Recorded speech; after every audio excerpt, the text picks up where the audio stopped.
तो आज की क्लास हम जो शुरू करते हैं वो शुरू करते हैं the concept of Q. Abstract data type जो हमने पढ़नी शुरू की थी, एडीटी, वो हमारे पास क्या होती है? Collection of data and the set of operations on that data. यानी इसमें हम बहुत सारा डाटा स्टोर करवाते हैं और फिर उस डाटा के साथ उसके ऑपरेशंस कि वो डाटा किस तरह से एक्सेस हो रहा है, इस पर हम बात करते हैं। क्यू में हम देखते हैं कि क्यू का जो सिनारियो होता है वो बेस्ड होता है फर्स्ट इन फर्स्ट आउट। तो लाइन की मिसाल दी मैंने, कैंटीन की लाइन में लगो या कोई बिल जमा कराने की लाइन में लगो या किसी वजह से किसी क्यू में आप लगते हो, किसी स्टोर के बाहर, एप्पल स्टोर के बाहर लगे वो जी आईफोन लेना है। तो if you are the first one who stands in the queue, then you are the first one who leaves the queue first. तो ये फर्स्ट इन फर्स्ट आउट के प्रिंसिपल के ऊपर काम करता है। अब उसने बोला था operations on that data, ADT के अंदर उसने बताया कि एक स्टैक है, एक क्यू है, एक लिंक लिस्ट है। तो ऑपरेशन ऑन दैट डाटा की जब हम बात करते हैं तो operation of that data can be perform by two ways. के क्यू के अंदर डाटा तो मौजूद होता है, a queue look like this, एक क्यू इस तरह से दिखती है, यहाँ आप देख सकते हो। This is the Q diagram, कि इसमें आप देख सकते हो the first one is the first pointer. जो फर्स्ट वैल्यू होती है उसके ऊपर फर्स्ट पॉइंटर लगा हुआ होता है, एंड जो लास्ट वैल्यू होती है उसके ऊपर लास्ट पॉइंटर लगा हुआ होता है।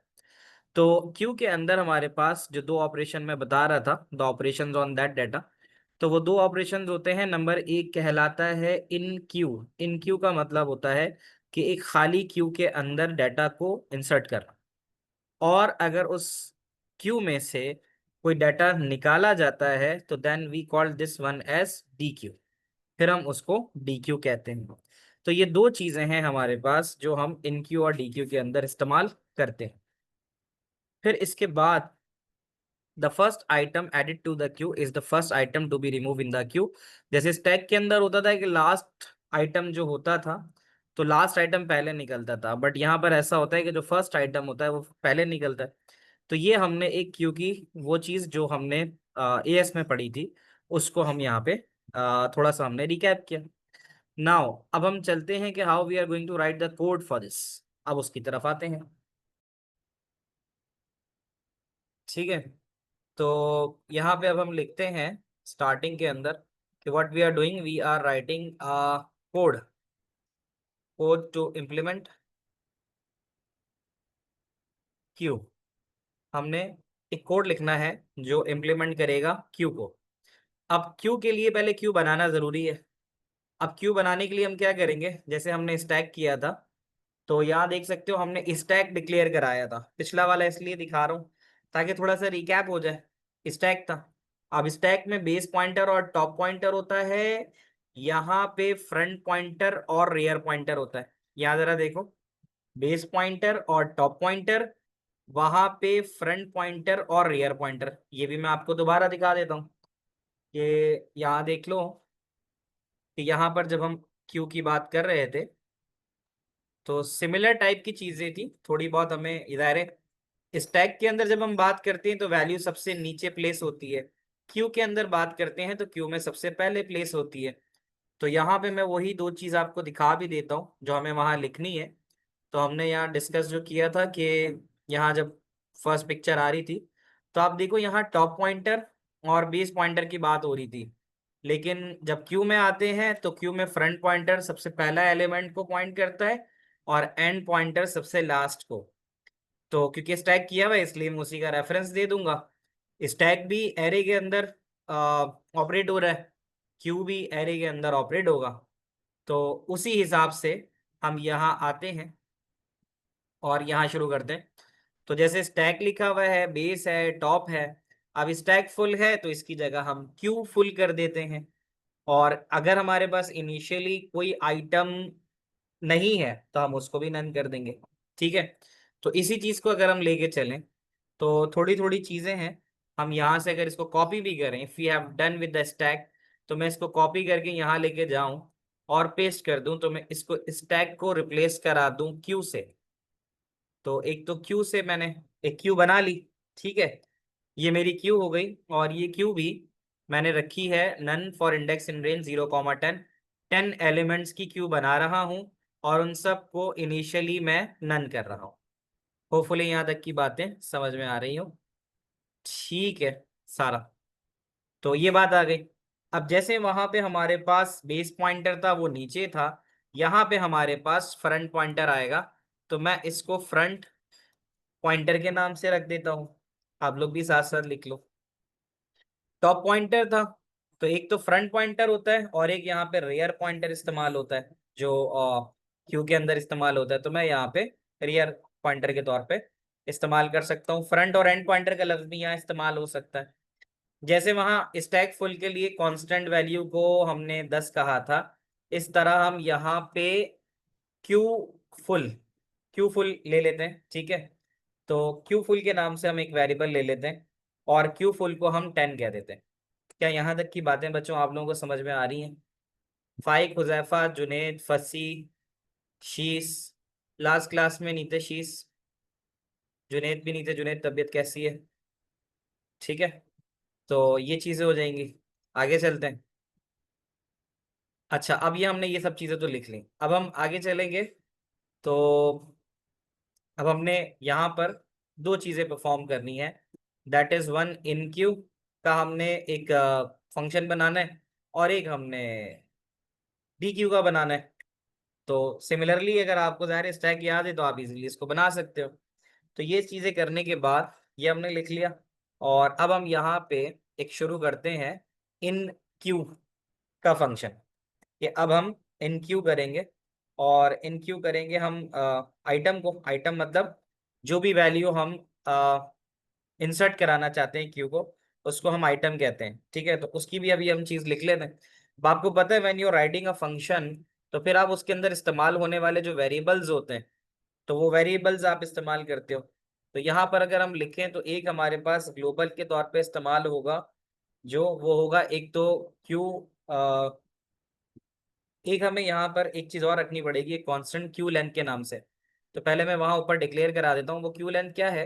ये फुल तो 0 है और इनिशियली क्योंकि क्यू हमने स्टार्ट करनी होगी तो हम अभी क्यू फुल या क्यू एम्प्टी कह रहे हैं ना यहाँ पे, तो क्यू फुल आई थिंक इसको रख लेते हैं क्यू फुल। इनिशियली इसको अभी हम 0 करवा देते हैं। ठीक है, एक तो ये हो जाएगी। Q length, sorry, Q length जो है ना, इसको अभी हम 0 करा देते हैं। इसलिए कि अभी इसकी हमें चेकिंग करने की जरूरत पड़ेगी, तो इसलिए हम क्यू लेंथ को इनिशियली अभी क्या करा देते हैं, 0 कराते हैं। क्यू लेंथ बेटा क्या है ये, कि जब जब आइटम ऐड होगा ना, तब तब क्यू लेंथ में 1 का इजाफा होगा। तो यहाँ लिख देता हूँ कि ये किस लिए इस्तेमाल हो रहा है यहाँ पे, कि to keep track of number of elements in a queue. यानी क्यू में कितने एलिमेंट्स हैं, तो इनिशियली जो क्यू लेंथ है वो 0 ही है। तो ये जैसी जैसी आइटम इंक्रीज होता जाएगा वैसे वैसे क्यू लेंथ में 1 का इजाफा होता चला जाएगा। बच्चों यहाँ तक की सारी बातें क्लियर हो रही है? तो दीज आर वेरी बेसिक्स, तो इसके ऊपर बात हो रही है पहले। ठीक है, तो ये तो कर लिया। अब यहाँ पे सिंपल हमने ये चीज लिख ली। अब हम करते हैं, we are going to start with the variables that we are using as a global variable. तो एक हमारे पास यहाँ पे जो इस्तेमाल होगा वो क्यू लेंथ का वेरिएबल होगा। ठीक है, क्यू लेंथ यहाँ लिखी हुई है, ये इनसाइड होगा। और एक हमारे पास रियर पॉइंटर, जैसे नीचे सजेशन में भी दे रहा है, तो एक हमारे पास रियर पॉइंटर का वेरिएबल भी इस्तेमाल हो जाएगा, जो एज अ ग्लोबल हमें करना पड़ेगा so that it can be use everywhere in the program. यहाँ तक बात समझ में आ रही है? ग्लोबल की डिक्लेरेशन होती है कि भाई ये प्रोग्राम में कहीं पे भी इस्तेमाल हो जाता है। अब अब हमें जब प्रोग्राम चलाना है तो हम इसकी जो स्टार्टिंग रखेंगे वो ये रखेंगे कि यार अगर हमारी क्यू की लेंथ 0 है, ठीक है, और वो क्यू फुल जो कि 10 है उससे अगर छोटा है तो चलेगा ना। यानी हमारे पास अगर हमें क्यू में कुछ डालना है तो उसके लिए जरूरी है कि हमारी क्यू खाली हो। हमने यहाँ से शुरुआत करनी है ना। तो अब हम यहाँ अगर लिखते हैं कि अगर क्यू लेंथ क्यू फुल से कम है, तो the Q length has a value of 0। अभी मैंने क्यू लेंथ के अंदर वैल्यू डाली है 0।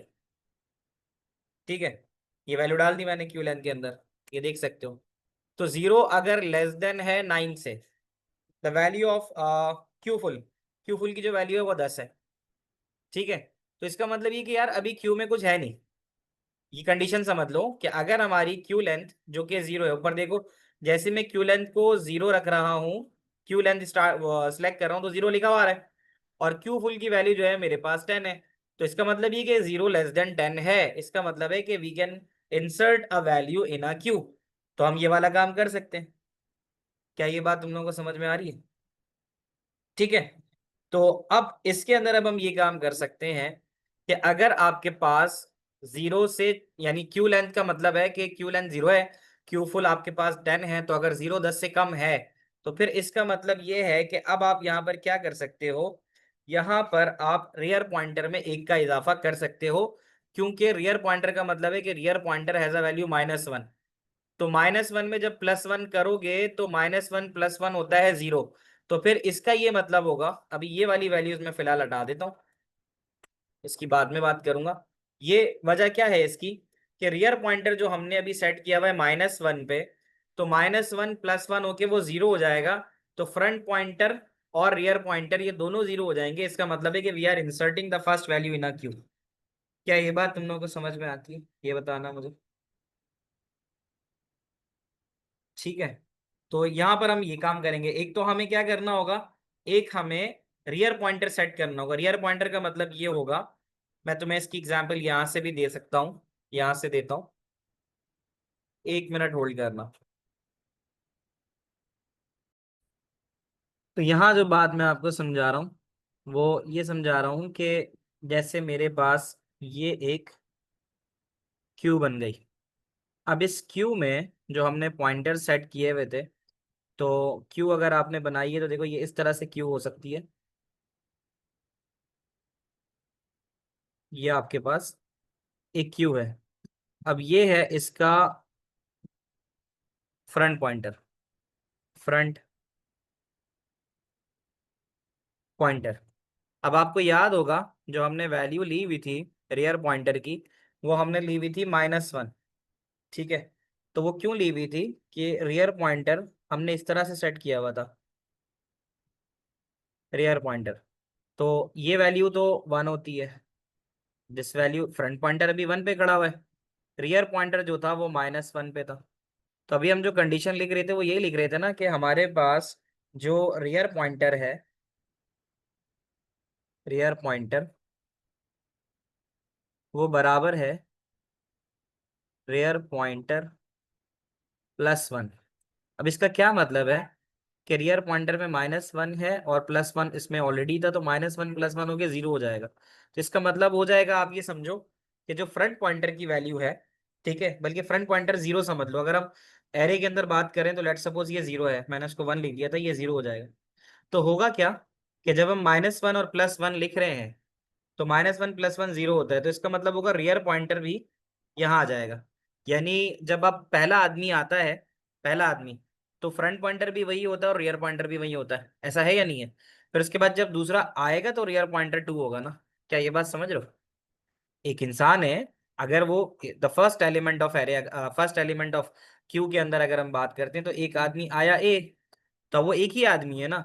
तो एक आदमी आने की वजह से जो फ्रंट पॉइंटर है वो भी ए रहेगा और जो रियर पॉइंटर है वो भी इसी पे आगे खड़ा हो जाएगा। हाँ, जब दूसरा आइटम आएगा, सेकंड एलिमेंट आएगा, तो अब तुम्हारा जो रियर पॉइंटर है वो अब आपके पास नीचे जाएगा। क्या ये बात समझ में आती है? क्यू के अंदर।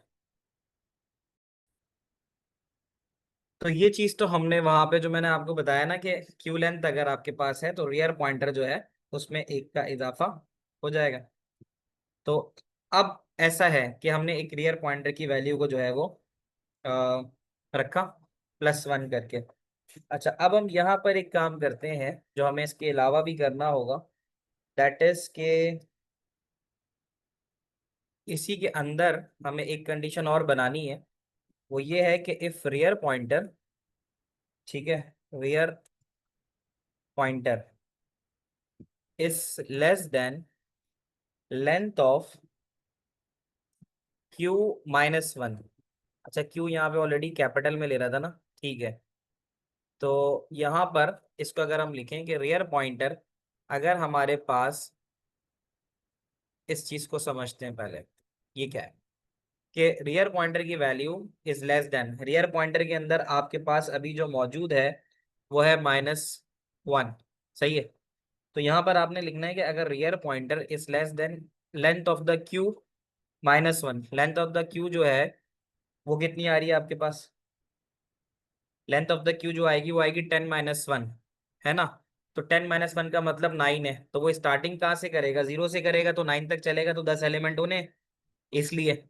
तो वो कहता है कि इसी के अंदर एक चीज चलाओगे कि अगर आप रियर पॉइंटर की वैल्यू जो कि आपके पास आ रही है -1, इसको आगे मैंने लिखा भी है कि रियर पॉइंटर -1 है, और अगर वो लेस देन क्या है, 9 है, तो फिर आप एक काम करो, दैट इज रियर पॉइंटर में रियर पॉइंटर का इजाफा कर दो, यानी रियर पॉइंटर की वैल्यू में एक इंक्रीमेंट कर दो। और अगर ऐसा नहीं है, then in the case else की, तो फिर आप रियर पॉइंटर को 0 ही रहने दो। ठीक है। तो रियर पॉइंटर आपका इस केस में 0 बन जाएगा। अब आपने क्या करना है, ये रियर पॉइंटर तो 0 हो गया। अब आपके पास क्योंकि एक एलिमेंट आपने डालना है, यहां से आपकी कंडीशन अगर ट्रू हो रही है और रियर पॉइंटर भी अपडेट हो रहा है, तो फिर आपने क्या करना है, फिर आपने जो आइटम है उसको उठा के क्या करना है, आइटम का मतलब, अब आइटम क्या है, आइटम वो आर्ग्यूमेंट है जो नीचे जिसकी वैल्यू आपको मिल जाएगी। अभी जब हम पूरा फंक्शन लिख लेंगे तो आइटम में हम कोई ना कोई वैल्यू डालेंगे। तो अब उस आइटम को आपने रियर पॉइंटर यानी क्यू के 0 पोजीशन पे डालना है। क्या ये बात समझ में आ रही है? ये मैं क्या कर रहा हूँ कि अगर आपके पास वैल्यू ऑफ क्यू एम्प्टी है, उसमें आप डाटा डालने की गुंजाइश है, तो अब आप जो भी आइटम है, आइटम से मुराद, जैसे मैं कहता हूं कि मुझे क्यू के अंदर एक वैल्यू डालनी है, तो वो वैल्यू लेट सपोज 89 बनती है, फॉर एग्जाम्पल 89 डाल रहा हूं मैं। तो अब क्या होगा, वो 89 की वैल्यू उठ के कहाँ चली जाएगी, वो 89 की वैल्यू उठ के आपके पास चली जाएगी क्यू के पहले एलिमेंट के तौर पे। तो अगर मैंने 89 डाला है, तो क्यू ऑफ रियर पॉइंटर का मतलब है the current value of rear pointer जो है वो आपके पास हो चुकी होगी -1 + 1 होके 0 में। ऐसा ही है ना। और अगर नहीं हुई होगी तो ये इसको वैसे ही 0 कर देगा, यानी अभी आपके पास रियर पॉइंटर की वैल्यू 0 ही होगी। तो क्यू ऑफ 0 का मतलब है this is the first element of your Q. क्या ये बात समझ में आती है? तो जब ये वाला काम हो जाएगा तो एक काम आपने और करना होगा, दैट इज पॉइंटर की तब्दीली एक बात है, और क्यू की लेंथ बढ़ाना एक बात है, क्योंकि एक एलिमेंट डल गया है। तो क्यू की लेंथ जिसको हमने 0 रखा था उसको हम +1 करेंगे, इसलिए कि जब वो क्यू की लेंथ 10 तक पहुंच जाएगी तो इसका मतलब होगा कि अब हम वहां पर प्रिंट कर दें कि यार अब आप मजीद एलिमेंट इसमें नहीं डाल सकते। क्या ये बात आप लोगों को समझ में आ रही है? ये भी तो करना होगा ना हमें, कि अगर हमारे पास ये सब हो गया, ये तो वो वाली चीज है कि जिसके अंदर वैल्यू इंसर्ट हो रही है। अब हम एल्स का आखिरी वाली चीज जो लिखेंगे वो ये लिखेंगे कि भाई क्यू ओवरफ्लो हो गई है। ये आखिरी चीज क्या बता रहा हूं मैं, यही समझा रहा हूं ना, कि अगर आपके पास इफ का क्लॉज चलता है तो ये सब चलेगा, और अगर नहीं चलता तो ये वाला। अब यहां जरा गौर से देखना कि मेरी क्यू लेंथ दैट इज 0 वो <10 है, तो 0 पे चलेगा, 1 पे चलेगा, क्योंकि रेयर पॉइंटर की तब्दीली हो रही है यहाँ पे, है ना, रेयर पॉइंटर बढ़ता जा रहा है। तो अब इसका मतलब है कि ये उस वक्त तक बल्कि सॉरी, क्यू लेंथ बढ़ता जा रहा है। क्यू लेंथ का मतलब है कि एक टाइम आएगा कि क्यू लेंथ 0 +1 होके 1 होगा, फिर 2 होगा, 3 होगा। मैं यहाँ लिख देता हूँ कि हमारे पास जो क्यू लेंथ की वैल्यू है वो तब्दील होते होते कहाँ तक पहुंचेगी, वो 1 होगी, 2 होगी, 3 4 5 6 7 8 9, वो 9 तक तो पहुंच जाएगी। ठीक है। तो 9 तक होने के बाद जब वो 10 प्लस होके जाएगी, तो फिर 10 10 से छोटा नहीं होगा। तो फिर हमारे पास क्या लिखा हुआ आना चाहिए कि भाई क्यू ओवरफ्लो हो गई है। क्या आप लोग ये बात समझ रहे हो? आप लोग ये बात समझ रहे हो? मुझे सब बच्चे बताओ कि किसी का कोई सवाल तो नहीं है इसके अंदर, आप लोगों को सबको क्लियर हो रही है ये बातें? Let me check your messages first.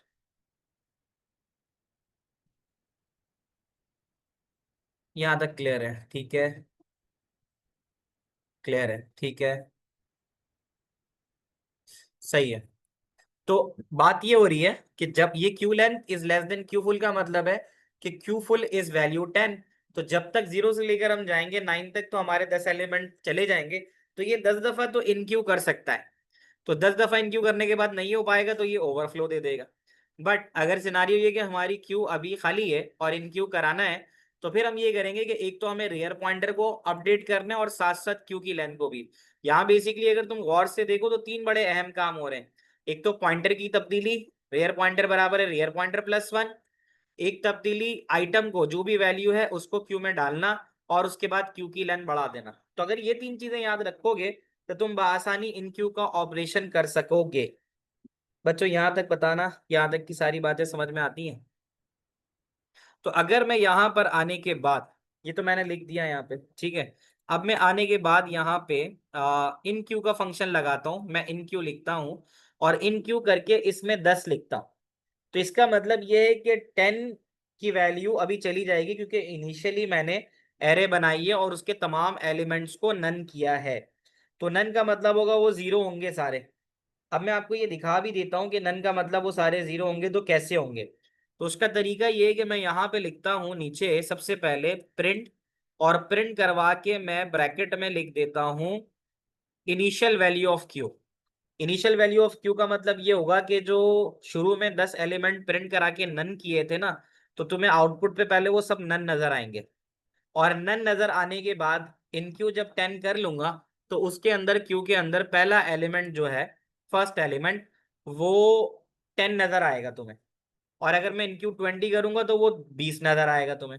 अब मैं इतना सब नहीं करता, मैं सिर्फ दो एलिमेंट डालने के बाद दोबारा से एक बार पेरेंट रख देता हूं और बता देता हूं करंट वैल्यू ऑफ क्यू करके। तो क्योंकि दो एलिमेंट तो मैं डाल चुका हूंगा, तो उसकी वजह से ये होगा कि ये दो एलिमेंट डालने के बाद मुझे उसकी वैल्यू बता रहा होगा। तो I am going step by step, I will execute to show how this will work. तो यहां अगर आप देखो, आई थिंक कोड में इसमें कहीं गड़बड़ की है, हैश लगाना था, मैंने ये लगा दिया ना।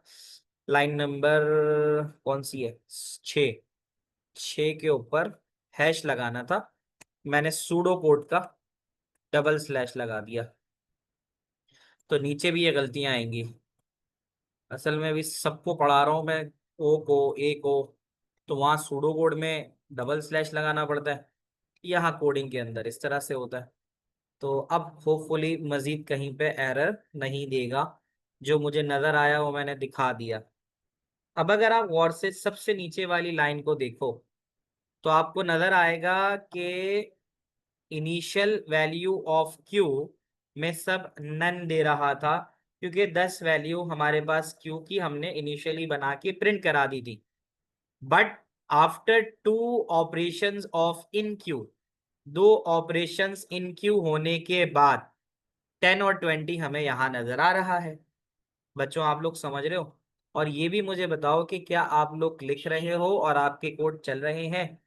तो मैं अगर जरा यहाँ पर सारे एलिमेंट्स डाल लूं और इसको एक बार चेक कर लूं, क्योंकि इसे ये भी बताना चाहिए कि भाई अब मजीद एलिमेंट्स डालने की गुंजाइश नहीं है। तो ये हम डाल के भी इसको चेक कर लेते हैं, ये आ गया। और आखिरी वैल्यू भी हम डाल के चेक कर लेते हैं। तो इसको अगर मैं एग्जीक्यूशन इसकी हटा के दोबारा से प्ले करूं तो अब मुझे देख सकते हो कि ये सब नजर आ रहा है। तो अब यहाँ पर एक चीज है कि 10 एलिमेंट डालने थे, 10 एलिमेंट तुम्हें सबसे नीचे नजर आ रहे हैं। हाँ, अब हम अगर एक और काम करें, वी विल इंसर्ट 110। अब 110 इंसर्ट होने पे, क्योंकि 10 तो हो चुके हैं, 10 तो हो चुके थे, तो initial value of queue none थी, ठीक है। और हमने जब इन क्यू कराया तो मजीद 110 इन क्यू कराने के बाद ओवरफ्लो लिखा हुआ आ गया, क्योंकि 10 के बाद 11वां एलिमेंट नहीं डाला जा सकता था। और उसके बाद करंट वैल्यू ऑफ क्यू आ गई, जो दिखा रही है कि हाँ जी, बकिया 10 जो इंसर्ट हो सकते थे वो इंसर्ट हो गए हैं। बेटा आप बताओ, सारी चीजें क्लियर हैं अब तक यहाँ की? ठीक है बच्चों, अब हम आगे जो चलेंगे, now we are going to do the operation for dequeue. अब हमें जो काम करना है वो डी क्यू का करना है। अब D Q is very simple scenario के डी क्यू का केस क्या है।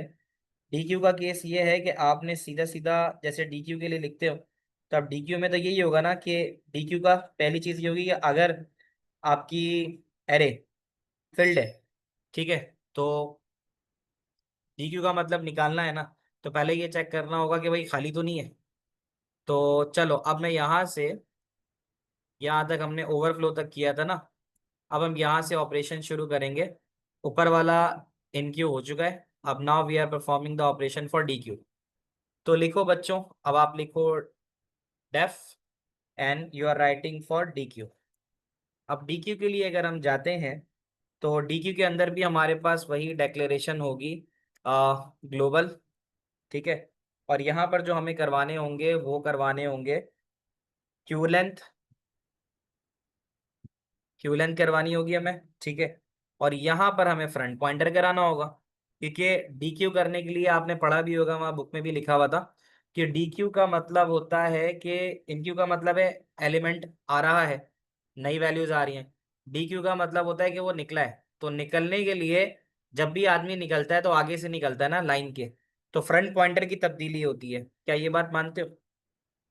डीक्यू के लिए जो आदमी निकल रहा है, डीक्यू एरे क्यू से निकल रहा है, तो क्यू से निकलने के लिए उसकी तब्दीली फ्रंट पॉइंटर से, तो हम यहाँ पर इसको फ्रंट पॉइंटर इस्तेमाल करेंगे। ये हमने लिख दिया। ठीक है। अब हम चलते हैं विद द कंडीशन कि अगर हमारे पास जो क्यू लेंथ है, ठीक है, अगर वो हो जाती है zero, if the Q length, वो अपनी जो भी बता रहा है हम उसको फिलहाल अभी इतना गौर नहीं करते। हम ये कहते हैं कि यार अगर क्यू लेंथ हमारे पास जीरो है, क्यू लेंथ जीरो का मतलब है कि क्यू खाली है, तो फिर हम ये बोलेंगे ना कि भाई अब आप एम टी क्यू में से क्या निकालोगे? एक आध कोई भी मौजूद ही नहीं क्यू के अंदर, तो फिर हम कुछ भी नहीं निकाल सकते। तो हम इसकी स्टार्टिंग यहाँ से करेंगे कि अगर क्यू लेंथ हमारे पास जीरो है तो ये लिखा हुआ आ जाए कि भाई क्यू खाली है। जब क्यू खाली है तो क्यू में से कुछ निकाला ही नहीं जा सकता। ऐसा ही है।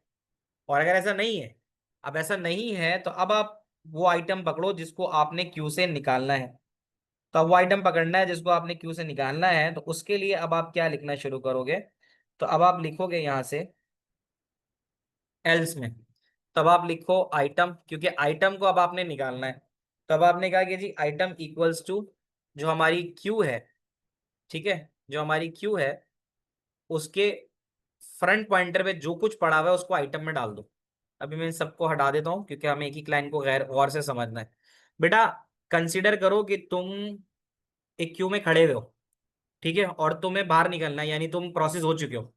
तो हमें यही करना है ना कि क्यू के फ्रंट पॉइंटर पे the value of Q pointer remain zero. अभी आपके पास यही रही होगी, क्यू पॉइंटर की जो फ्रंट पॉइंटर की वैल्यू है वो जीरो रही है, ऐसे ही है। तो फ्रंट पॉइंटर का मतलब है कि you are at array zero position. तो क्यू ऑफ जीरो का मतलब है कि क्यू जीरो पे जो भी पड़ा हुआ है उसको उठा के आइटम में डाल दो, क्योंकि इसी को हमने बाहर निकालना है। आप डी क्यू कर रहे हो, डी क्यू का मतलब है कि एरे की जो पोजीशन है उसमें से एलिमेंट निकाल रहे हो। तो उसके लिए मैं आपको इस लाइन की जो इलस्ट्रेशन है वो यहाँ पे समझा देता हूँ कि कहना ये चाह रहा हूँ मैं कि when we have to dequeue, जब हमें एरे में से, एरे कह लो या क्यू कह लो, क्यू में से कुछ निकालना है, तो पहले हमें जिस चीज की पॉइंटेशन करनी होगी वो पॉइंटेशन होगी कि भाई वो आइटम कौन सा है जिसको निकालना है। तो can you guys see my first screen?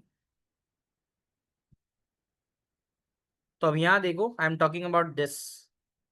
Front pointer है जीरो, तो वहां जो लाइन लिखी गई थी, जो आप लोगों के सामने जो लाइन थी, वो लाइन थी कि इस तरह से थी कि आइटम बराबर है क्यू का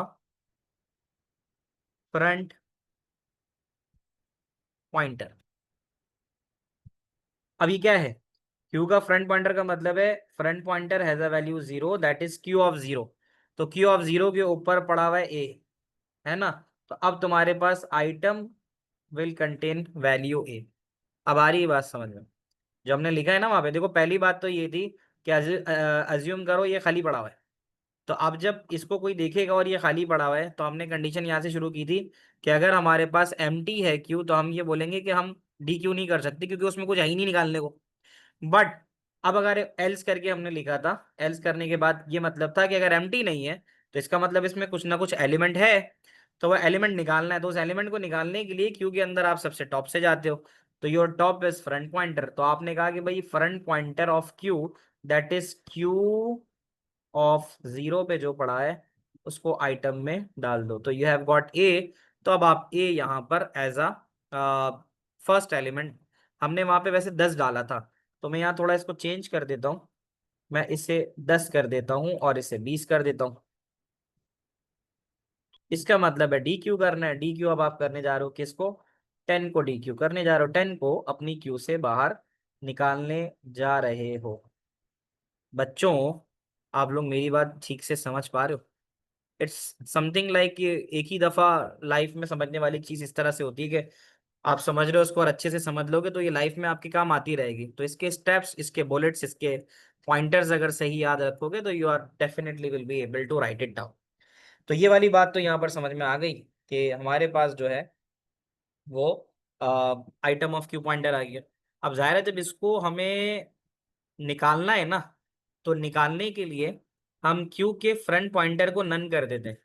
निकालने का मतलब होगा कि ये जो तुमने आखिर में जब चला के देखा था, जब वो चल रहा था, तो तुम्हें याद होगा सब वहां पे इस तरह से लिखा हुआ आ रहा था, none comma none comma none, ऐसा आ रहा था लिखा हुआ, अगर तुम्हें याद हो। तो मतलब उस, हाँ देखो इसी तरह से आ रहा था। तो इसका मतलब ये था कि यार तुम्हारी एम्प्टी क्यू थी, फिर बाद में हमने सारे एलिमेंट डाल दिए थे, बाद में एलिमेंट डाल दिए थे। तो अब हमें जब निकालना है तो निकालने के ऊपर फ्रंट पॉइंटर की हर वैल्यू को नन करना होगा ना। अब पहली वैल्यू अगर निकाली है तो मैं क्यू के फ्रंट पॉइंटर को नन कर दूंगा, तो इससे क्या होगा, जो पहला एलिमेंट पहला आइटम होगा वो नन हो जाएगा। इसका मतलब अब डी क्यू हो गया। अब डीक्यू हो गया। अब उसके हमें पॉइंटर्स सिर्फ अपडेट करने हैं। तो पॉइंटर्स अपडेट करने का तरीका ये है कि मैं कहता हूं कि यहाँ पे वो वैसी उसकी सजेशन दे रहा है, तो लेकिन इसको समझ लो ये सजेशन है कि पहले उसको प्रॉपर तरीके से समझ लेते हैं। तो इसको मैं लिखता हूँ इस तरह से, पहले लिख लेता हूँ ज़्यादा बेहतर है कि अगर मेरे पास जो फ्रंट पॉइंटर है, ठीक है, ये जो है बराबर हो गया फ्रंट पॉइंटर, ठीक है, equals to length of q -1। अब ये क्या हो रहा है इसको समझ लो कि फ्रंट पॉइंटर जो है, लेंथ ऑफ क्यू की जो वैल्यू है माइनस लेंथ ऑफ क्यू -1, वही 10 - 1 9 कहलाएगा ये, ठीक है। तो यहाँ पे ये कह रहा है कि फ्रंट पॉइंटर जीरो करने का मतलब ये है कि अगर आपके पास यहाँ डी क्यू से मुराद है कि वैल्यू पड़ी हुई है, वैल्यू पड़ी हुई है, तो अब देखो ना फ्रंट पॉइंटर में वैल्यू पड़ी हुई होगी तो वो पहले निकल जाएगी। तो अब ये यहाँ पे ये समझा रहा है कि अगर आपके पास फ्रंट पॉइंटर के अंदर कोई वैल्यू है, अगर आपने एलिमेंट डाल दे रहे तो वैल्यू भर जाएंगी। तो वो ये कह रहा है यहाँ पे कि अगर फ्रंट पॉइंटर की वैल्यू आपके पास लेंथ ऑफ क्यू -1 है, तो फ्रंट पॉइंटर को आप जीरो कर दो, ठीक है। और उसके बाद अगर ऐसा नहीं है, if it is not the case, तो फिर आप फ्रंट पॉइंटर में फ्रंट पॉइंटर +1 कर दो। तो इसका मतलब ये होगा कि अब आपका फ्रंट पॉइंटर जैसे जैसे वैल्यू निकलती जाएगी, वैसे वैसे फ्रंट पॉइंटर आपकी नेक्स्ट वैल्यू पे आता जाएगा। ये आपको याद है जो हम देख रहे थे कि यहाँ से बुक से ही देख रहे थे, मैं आपको दिखा देता हूँ कि जब आपके पास वैल्यू जाती जाएंगी तो आपका क्या होगा, फ्रंट पॉइंटर जो अभी सारा भी पूछ रही थी ना सर्कुलर क्यू वाली बात, तो इसमें क्या होगा, इसमें ऐसा ही होगा ना कि जब ये एलिमेंट निकल जाएगा, 27 एलिमेंट निकल जाएगा, can you see that, book से दिखा रहा हूँ मैं,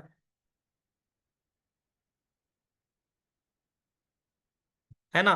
तो अब आप फ्रंट पॉइंटर का इस्तेमाल करोगे ना, जब आप इन क्यू करोगे, यहीं पर ये बात दिखी हुई भी थी कि जब आप बात करते हो इन डी क्यू की, तो डी क्यू के अंदर फ्रंट पॉइंटर चेंज होता है, क्योंकि अगर 27 होके निकल जाएगा तो अगला आइटम 34 होगा, तो फ्रंट पॉइंटर हमारा 34 पे आ जाएगा। क्या ये बात समझ रहे हो? तो 34 के ऊपर भी आएगा, ठीक है, और उसके बाद क्यू लेंथ कम भी होती जाएगी, क्योंकि अगर ये निकल चुका है, अभी मेरे पास क्यू लेंथ 4 है, तो जब 27 निकल जाएगा, डी क्यू हो जाएगा, तो अगली वैल्यू 34 होगी। तो मेरे फ्रंट पॉइंटर में तो एक का इजाफा होगा। क्या ये बात समझ रहे हो बच्चों? मैं आप लोगों को बना के दिखा दूं अगर, व्हाट आई एम सेइंग, और होपफुली आप लोग समझ रहे हो कि अभी मेरे पास फ्रंट पॉइंटर 27 पे है। तो अब जब मेरे पास फ्रंट पॉइंटर की एक वैल्यू निकल जाएगी, ठीक है, तो अब मेरा फ्रंट पॉइंटर 34 पे आ जाएगा ना, इजंट इट। तो अब मेरे फ्रंट पॉइंटर की वैल्यू नेक्स्ट यहाँ पे आ जाएगी नीचे। फिर उसके बाद दोबारा, अब जब मैं दोबारा का मतलब ये है कि एक और एलिमेंट डीक्यू करूंगा, तो मेरा फ्रंट पॉइंटर यहाँ पे आ जाएगा। तो value of front pointer will keep increasing. क्या ऐसा है या नहीं है? Do you remember? तो फ्रंट पॉइंटर तो हर बार चेंज होता रहेगा, but besides the length of the Q will be डिक्रीमेंटेड, ताकि आपके पास लेंथ ऑफ द क्यू जैसे जैसे कम होती जाएगी, अब जाहिर है अगर आप 79 को भी निकालने जाओगे तो आपकी लेंथ ऑफ द क्यू जो है वो चेंज हो जाएगी। तो इससे आपको पता चल जाएगा कि भाई आपके पास मजीद कोई एलिमेंट निकालने के लिए नहीं बचा। क्या ये बात समझ रहे हो? बताना मुझे ये वाली बात। तो हम यहाँ तक तो पहुंच गए थे कि हमने कहा था कि भाई फ्रंट पॉइंटर जो है वो ऐड हो जाए, और उसके अलावा इसकी जो क्यू लेंथ है, दैट इज क्यू लेंथ है, उसमें एक जो है वो डिक्रीमेंट हो जाए, वो चीज हम यहाँ पे लिख लेंगे। तो ये हमारा टोटल ऑपरेशन जो है वो हो गया डी क्यू का। सही है। अब हम जो लिख रहे थे ना, print initial value of Q, ये सब कर कर आके, तो हमने यहाँ तक 100 तक तो करा दिया था। अब हम मजीद इन क्यू नहीं कराते। अब हम इन क्यू के बाद उसकी करंट वैल्यू के अंदर सब फिल हुआ हुआ नजर आ रहा था। अब हम यहाँ पे शुरू करते हैं the value of D Q से। तो अब हम डी क्यू जो कराएंगे, ठीक है, when we are going to write dequeue, तो डी क्यू के अंदर हम सिर्फ एम टी लिखेंगे। इसका मतलब होगा कि एक वैल्यू डी क्यू कर दो, फिर उसके बाद दोबारा करेंगे तो एक और वैल्यू डी कर दो, फिर उसके बाद एक और बार दोबारा करते हैं तो एक बार और डी क्यू हो जाएगा, like 3 values will be D cued. 3 value इसमें से निकल जाएंगी, तो हम यहाँ पे डी क्यू लिख देते हैं। अब हम ये करेंगे कि आफ्टर द 3 डी क्यू हमारे पास करंट सिचुएशन जो होगी हम उसको प्रिंट करा देंगे।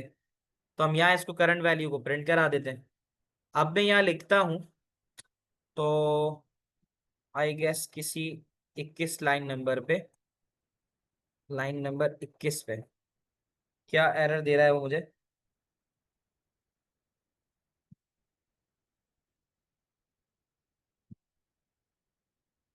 ग्लोबल ऑफ क्यू लेंथ और फ्रंट पॉइंटर, क्यू लेंथ का जो था, क्या मसला आ रहा है, एलियन छोटा तो नहीं था।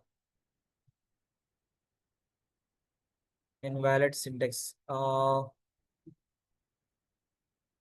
नो को नजर आ रहा है, कहाँ पे गड़बड़ आ रही है, कोई चीज मिस हुई है, क्या हुआ है। यार वो ग्लोबल की स्पेलिंग गलत है मेरे पास में। स्पेलिंग गलत लिखी हुई है, GLOBLE। हाँ ये ए आ गया, थैंक यू। हुजैफा था, तो ग्लोबल में ये था, यही बता देता कि यार स्पेलिंग गलत है, इनवैलिड सिंटेक्स लिखा हुआ आ रहा था। अब यहाँ देख लो, सबसे पहले इनिशियल वैल्यू ऑफ क्यू में नन आ रहा है, आ रहा है, बिल्कुल सही है। करंट वैल्यू ऑफ क्यू में 10 वैल्यू डाल दी हमने, ये जो हमने इन क्यू किए हैं यहाँ से लेकर यहाँ तक, हमने 10 इन क्यू कर दिए। उसके बाद हमने उसकी करंट वैल्यू बता दी, तो जब करंट वैल्यू थी वो भी नजर आ रही थी, तो वही सारे एलिमेंट आ गए थे। फिर हमने 3 डी क्यू किए। जब हमने 3 डी क्यू किए तो उसके बाद हमने लिखा करंट वैल्यू क्यू, तो उसने हमें जो 3 वैल्यू थी डी क्यू की, वो निकाल के दिखा दी। क्या यहाँ तक आप लोगों को सारी बातें बच्चों समझ में आ रही हैं, बताना मुझे। Is this clear to everyone? सबको ये बातें समझ में आई? और कोड चल रहा है सबका, ये भी बता दो, कोड चलना भी बड़ा जरूरी है। तो अभी ये बताओ कि सबके कोड एग्जीक्यूट हो रहे हैं, किसी का कोई एरर कुछ? तो ये कोड आप लोग एग्जीक्यूट कर लो, और फिर जो है कल का मुझे बताओ, कल फ्राइडे है ना, कल हमने लास्ट भी जिस तरह से क्लास रखी थी 3:30 वाली ना, तो कल सब अवेलेबल हो गए इस टाइम पे? कल का बताओ, कल सबकी अवेलेबिलिटी है? अभी फिलहाल तो कुछ नहीं पढ़ा रहा मैं, रिकॉर्डिंग यहीं रोक रहा हूँ, क्योंकि हमारा क्यू वाला कोड यहाँ पे ये हो गया है, ये आपका चल जाएगा। क्योंकि अब मुझे जो करवाना है वो मुझे कराना है चैप्टर नंबर 40, ये जो नेक्स्ट है ना तुम्हारा, 12 13 14, हाँ 13 14 कराऊंगा। 13 एक चैप्टर कर लिया था ना, अब कम्युनिकेशन वाला चैप्टर है वो कराऊंगा, वो छोटा चैप्टर है, वो 2 क्लासों के अंदर निपटाते हैं, और फिर उसके बाद जो है ना फिर आगे बढ़ेंगे। साढ़े 8:30 PST। अच्छा, साथ अवेलेबल डे रखें तो let me stop the recording first, क्योंकि एक क्लास हमने करनी है, और वो क्लास फिर हम समझ लो परमानेंट ही रख लेंगे जिसमें सबकी अवेलेबिलिटी रहे, ताकि हम 3 क्लासें वीक की लेके चलें।